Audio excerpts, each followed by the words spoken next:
नमस्कार, स्वागत है आप सभी का प्यारे दोस्तों आपके अपने YouTube चैनल लाइफ एरिया के इस मंच पर, जहां आज हम पहुंच गए हैं श्रृंखला सोचने समझने वाली बात 7 में। क्या करें जब गलत समझ बैठे लोग हमें या नहीं समझे वैसे जैसे कि हम हैं। बहुत गफलत होती है, बेहद परेशानी, बड़ी बेचैनी, एक तरह से उलझन में डाल देने वाली स्थिति जब लोग कोई गलत राय बना लेते हैं हमारे बारे में, कोई टैग लगा देते हैं हम पर, या फिर सोचने लगते हैं कुछ ऐसा हमारे बारे में जैसे हम वास्तव में हैं ही नहीं। फिर चाहे वो हमारे घरेलू मामले हों, रिश्तेदार हों, सहकर्मी हों या फिर पड़ोसी कोई, लोगों की इस तरह की गलतफहमी या फिर कभी कभी खुशफहमी का हम आए दिन ही शिकार होते रहते हैं। अब सोचने वाली बात तो यह है कि हम ऐसे तथाकथित लोगों, ऐसी परिस्थितियों से आखिर कैसे निपटें।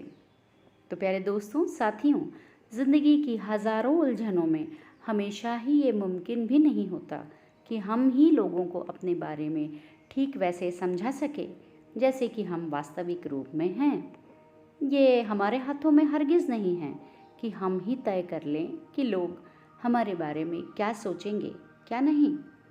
चूँकि ये सारा घटनाक्रम उनके अपने दिल और दिमाग में होता है, तो ऐसे में हमारे हाथ में रहता ही क्या है आखिर, सिवाय निराश होने के। आपने सुना ही होगा एक जुमला अक्सर कि यदि यह भी हम ही सोचेंगे कि लोग हमारे बारे में क्या सोचेंगे, तो फिर लोग क्या सोचेंगे, है ना।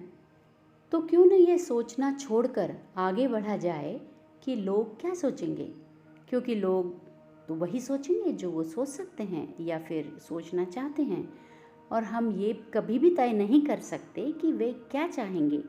तो हर हाल हमें दूसरी तीसरी बातों को छोड़कर ये सोचना होगा कि आखिर हम क्या चाहते हैं, क्योंकि यही महत्वपूर्ण है। सोचने दीजिए लोगों को जो वे सोचना चाहते हैं, या वे सोचेंगे। हम वो सोचेंगे जो हमें सोचना चाहिए। हाँ, हम ये ज़रूर तय कर सकते हैं कि कम से कम हम लोगों के बारे में कोई गलत राय ना बनाएं, क्योंकि हर व्यक्ति की अपनी सोच, अपनी सीमा, अपनी परिस्थितियाँ और अपनी प्राथमिकताएं होती हैं, जिसके चलते उनका व्यवहार प्रभावित होता है। और ये भी प्यारे दोस्तों कि ज़िंदगी इतनी लंबी भी नहीं कि उसे बस एवें ही छोटी मोटी बातों पर ज़ाया कर दिया जाए। इसलिए हमने ये देखा है अक्सर कि हम में से हर वो व्यक्ति जिसका लक्ष्य जीवन में कुछ बड़ा और महत्वपूर्ण करना हो, वो कभी भी इस बात पर वक्त नहीं गवाएगा कि लोग उसके बारे में क्या सोचते हैं या कहते हैं, क्योंकि तब उसके लिए यही ज़्यादा महत्वपूर्ण और पर्याप्त है कि वो स्वयं अपने बारे में क्या सोचता है ना। बहुत शुक्रिया।